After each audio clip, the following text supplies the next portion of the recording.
నేను ఉపన్యాసానికి వెళ్ళి పారవస్యంతో చెప్తున్నాను రామాయణం. చెప్తుండగా అకస్మాత్తుగా స్టోర్స్ లోంచి ఏదో మెటీరియల్ కావలసి వచ్చి ఒక ఆర్గనైజర్ ఎవరో 3 రోజుల క్రితం వేసేసిన తాళం, ఆ తాళం తీసి ఆయన అలా ఉండిపోయాడు గది ముందు.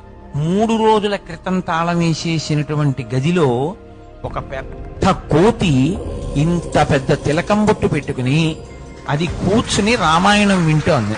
అది తలుపు తీశాక కూడా అది గమనించలేదు, అది అలాగే వింటోంది. అతను తలుపులు తీసి స్టన్ అయిపోయి అలా ఉండిపోయాడు. మీరు చెప్తే నమ్మరు, అది ఎంత కోతో తెలుసా అండి? అటువంటి కోతిని నేను కూడా చూడలేదు. నా భార్య కూడా ఉంది ఆ రోజున సభలో.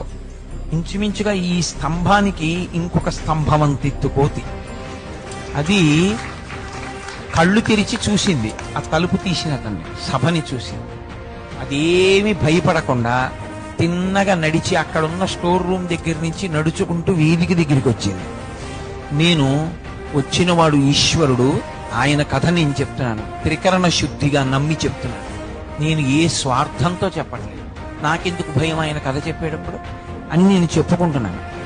ఆ కోతి వచ్చి కూర్చుంది. అలా కూర్చుని కాసేపు ఒక్క 2-3 నిమిషాలు అలా విని అందరి మధ్యలోంచి గంభీరంగా నడుచుకుంటూ అలా వెళ్ళిపోయింది.